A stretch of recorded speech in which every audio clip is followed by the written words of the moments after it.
नमस्कार मित्रों। तो स्वागत है आप सभी का हमारे YouTube चैनल में। आज हम पढ़ने वाले हैं क्लास 10वीं के हिंदी क्षितिज भाग 2 के सूरदास के पद के बारे में।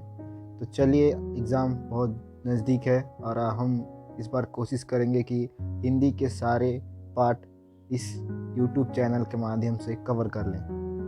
तो चलिए शुरुआत करते हैं। तो प्रथम पंक्ति इस प्रकार है।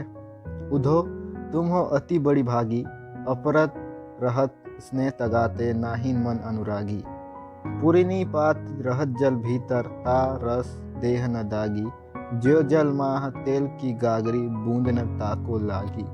प्रतिदिन मैं पाऊँ बोरियों दृष्टि न रूप परागी। सूरदास अबला हम भोरी गुर चाटी जो भागी। तो इस पंक्ति में सूरदास कहते हैं, अर्थात ये जो कहानी है वो इस प्रकार है। जब कृष्णा गोपियों से जुदा हो जाते हैं या फिर कृष्णा अपनी जो बाल अवस्था है उसको छोड़कर एक अन्य जगह चले जाते हैं जिससे वे अपने लोगों और अपनी प्रजा का ख्याल रख सके, तो उससे यह घाटा हो जाता है कि गोपियों को उनकी जो बाल अवस्था में की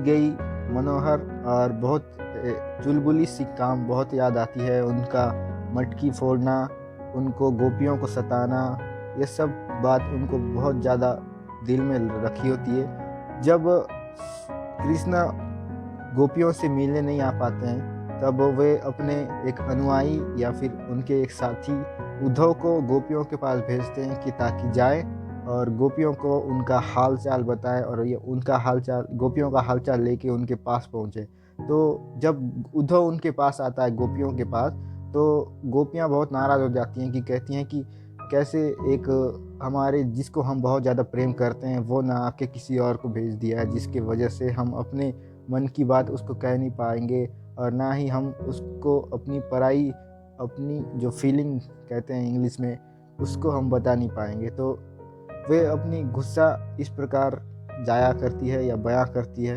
तो ये पंक्ति उसी के विषय में है। तो चलिए स्टार्ट करते हैं।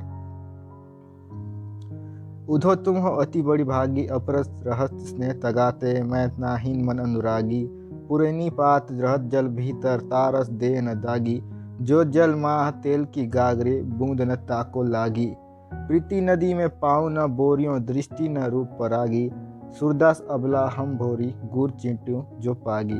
अर्थात प्रस्तुत पंक्ति में गोपियाँ उद्धव मतलब श्री कृष्ण के सखा से व्यंग करते हैं, अपने व्यंग प्रकार से बात करते हैं और कहते हैं कि उद्धव तुम बड़े भाग्यवान हो जो तुम अभी तक श्री कृष्ण के प्रेम के चक्कर में बंधे नहीं हो। गोपियों के अनुसार उद्धव एक कमल के समान होता है जो पानी में तो होता है पर कभी उसको पानी का एहसास नहीं हो पाता, ना पानी उसके अंदर एक बूंद भी ठहर पाती है, ना ही पानी के दाग धब्बों को वो ले पाती है। गोपियों ने फिर उद्धव की तुलना तेल की मट्टी से कर रखी है जो निरंतर जल में रहकर भी उस जल से खुद को अलग रहता है। जैसे एक तेल की मट्टी होती है, उसमें हम जल भरेंगे तो जल हमेशा तेल से अलग हो जाता है। उसी प्रकार उद्धव को भी गोपियाँ वैसे ही कहती हैं कि तुम कृष्ण के पास हो पर उनका प्रेम को तुम नहीं जान पाते हो। फिर गोपियाँ उद्धव को भाग्यशाली समझती हैं। वो कहती हैं कि तुम इतने पास रह गए श्री कृष्ण के पास, तुम उद्धव ना किसी प्रेम रूपी बंधन में बंधे हो और ना ही तुमने कभी पाँव रखा है उनके प्रेम में और ना ही उनका रूप सौंदर्य दर्शन किया है। जबकि हम गोपियाँ कृष्ण के प्रेम से इतने बंधे हुए हैं कि जैसे मानो गुड़ में चींटियाँ पड़ी हो। अर्थात जैसे एक गुड़ में चींटियाँ पड़ती हैं तो वो निकलने में बहुत कठिनाई होती है, वो गुड़ खाती रहती हैं और चिपक के आखिर में अपना प्राण भी त्याग देती हैं। उसी प्रकार इस पंक्ति में गोपियाँ कहती हैं कि श्री कृष्ण के प्रेम में इस प्रकार वे लीन हैं जैसे गुड़ में चींटी। तो चलिए, प्रथम पंक्ति खत्म हो चुकी है, हम दूसरे पंक्ति की ओर बढ़ते हैं। तो दूसरा पंक्ति इस प्रकार है। मन की मन ही माज रही, कहिए जाइए पै उधो, ना ही परत कहीं। अवधि आधार आस आवन की, तन मन बिथा सही। अब इन योग संदेशनी, सुनी सुनी बिरही बिरह दही। चाहती होती गुहार जीते ही, तै उस तै धार बही। सूरदास अब धीर धरे, क्यों मर जाना लही। अर्थात गोपियां उद्धव से अपनी पीड़ा बताते हुए कह रही हैं कि श्री कृष्ण ने गोकुल छोड़कर चले जाने के बाद उनके मन की स्थिति के प्रति प्रेम भावना मन में ही रह गई। वे अपनी फीलिंग या फिर मन भावनाओं को किसी से बात नहीं कर पाते, किसी के पास बयां नहीं कर पाते हैं। वे अपनी मन की भावनाओं को अपने मन के अंदर दबा चुकी हैं। वे सिर्फ इसी आशा की तन मन पीड़ा में अपनी पूरी रहती हैं कि जब कृष्ण वापस लौटेंगे तो वे अपने मन की बात उनसे कह सकेंगे, उनको व्यक्त करेंगे। पर कृष्ण तो आए नहीं, साथ में वे योग का संदेश भी आपके द्वारा दे रहे हैं, जिसमें उन्हें पता चला कि अब वो लौट कर नहीं आएंगे। तो इस संदेश को सुनकर गोपियां टूट सी गई हैं और उनकी विराट की व्यवस्था और बढ़ गई। अब तो उन्हें विरह सहने का सहारा भी उनसे छीन लिया गया। अर्थात अब श्री कृष्ण वापस लौट कर नहीं आने वाले हैं और इसी कारण अब उनकी प्रेम भावना कभी संतुष्ट होने वाली भी नहीं है, क्योंकि वे मन ही मन अपने श्री कृष्ण के बारे में सोच रही होती है, उनका राह देख रही होती है, उनका बाढ़ दो जो रही होती है। पर श्री कृष्ण उनको संदेश भिजवा कर इस सारे जो चीज़ है, जो मन की प्रेम भावना है, वो सब एक ही पल में तोड़ देते हैं। वे गोपियों की भावना या फिर गोपियों की बात ना सुनकर वे बस अपने राज धर्म के कर्म में लगे हुए होते हैं। इसीलिए गोपियां कहता हैं कि हम हमेशा के लिए कृष्ण से बिछड़ चुकी हैं और किसी कारणवश गोपियों के अंदर जो धैर्य बसा हुआ था अब वो टूट चुका है। इसी वजह से गोपियों वियोग में कहती हैं कि श्री कृष्ण ने नारी लोक मर्यादा का उल्लंघन किया है, उन्होंने हमें धोखा दिया है और साथ में हमारे प्रेम को भी ठुकरा दिया है। तो दूसरा पंक्ति इस प्रकार खत्म हो जाता है। अब तीसरे पंक्ति में जाते हैं तो इसमें इस प्रकार है। हमारे हरि हारिर की लकड़ी, मन क्रम बचन नंद नंद उर यह दृढ़ करी पकड़ी। जागत सोवत स्वप्न दिवस, निसी कान्हा कान्हा जकरी। सुनत जोग लागत है ये, जो करू ककरी। सुनो व्यासी हमको ले आए, देखी सुने न करी। यह सो सुर तिन्हीं ले सौंपे, जिनके मन चकरी। सुधार जी के इन पदों में गोपियां उद्धव से कहती हैं कि हमारे हृदय में श्री कृष्ण के प्रति इतना प्रेम है, अटूट प्रेम है, जो किसी योग संदेश द्वारा कम होने वाला नहीं है, ना ही किसी के संदेश द्वारा हमारी पीड़ा खत्म होने वाली है, बल्कि इससे उनका प्रेम और भी दृढ़ हो जाएगा। वे सोचेंगे कि ये हमारी प्रेम की एक आशा है कि हम श्री कृष्ण को अंत आखिरी बार देख सकें। गोपियां उद्धव से कहती हैं कि जिस तरह हारिल एक प्रकार का पक्षी होता है जो अपने पंजों में लकड़ी को लेकर बड़ी दृढ़ता से पकड़े रहता है, उसे कभी भी गिरने नहीं देता, क्योंकि वो अपनी लकड़ी को पूरे जीवन में बसाया रहता है, उसका पूरा जीवन लकड़ी में होता है। तो वे लकड़ी को पकड़े रहता है। एक हारिल का पक्षी अगर वो लकड़ी टूट जाए, छीन जाए, तो वो सोचता है कि उसकी प्राण भी निकल चुके हैं। तो उसी प्रकार गोपियां भी श्री कृष्ण को अपने हृदय में प्रेम रूपी पंजों में इस प्रकार से जकड़े हुए हैं जैसे मन में दिन रात केवल हरि ही बसते हैं। तो फिर गोपियां कहती हैं कि यहाँ तक कि हम अपने सपने में भी हरि का नाम रटते रहते हैं, और इसी वजह से तुम्हारा यानी कि जो संदेश तुमने योग संदेश भेजा है वो किसी कड़वी ककड़ी की समान लग रहा है।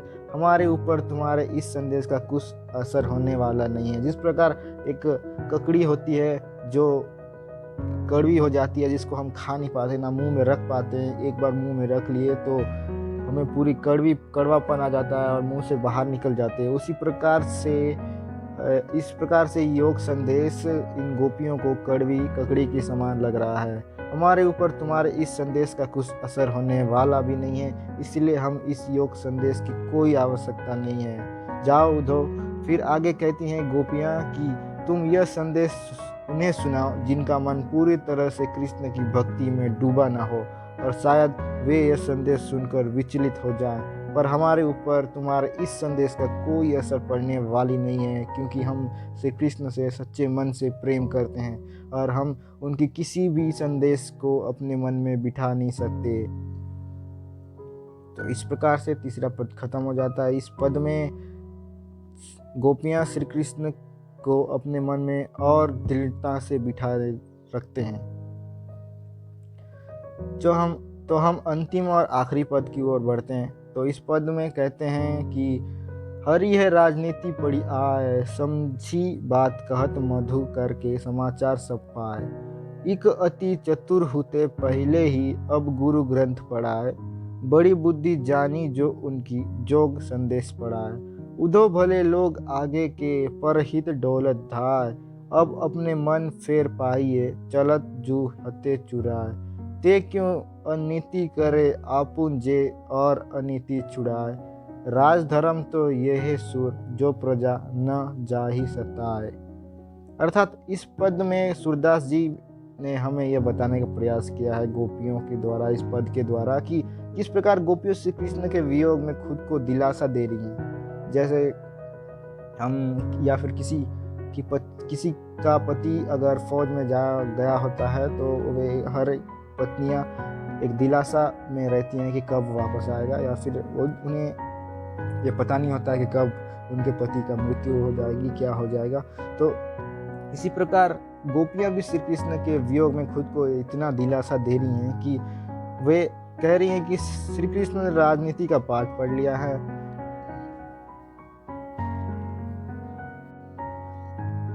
श्री कृष्ण ने राजनीति का पाठ पढ़ लिया है, जो कि मधुकर यानी कि उद्धव के द्वारा सब समाचार प्राप्त कर लेते हैं और उन्हीं के माध्यम बनाकर संदेश भी भेज देते हैं। उद्धव जिसे यहाँ भंवरा कहकर, अर्थात उद्धव को भंवरा कहकर दर्शाया गया है, और गोपियां कह रही हैं कि वो तो पहले ही चालाक है, परंतु श्री कृष्ण के राजनीति का पाठ पढ़ाने से अब वो और भी चतुर हो गया है और हमें अपने छल कपट के माध्यम से बड़ी चतुराई के साथ श्री कृष्ण का योग संदेश दे रहा है। श्री कृष्ण की बुद्धि भी तो दाद देनी होगी, जो हमें इस उद्धव के जरिए संदेश दे रहे हैं, जिससे हम उन्हें भूल जाएं। ऐसा तो कतई नहीं होगा, लेकिन हाँ, इससे हमारा मन तो हमें वापस मिल जाएगा, जो कि श्री कृष्ण यहाँ से जाते समय चुरा ले गए।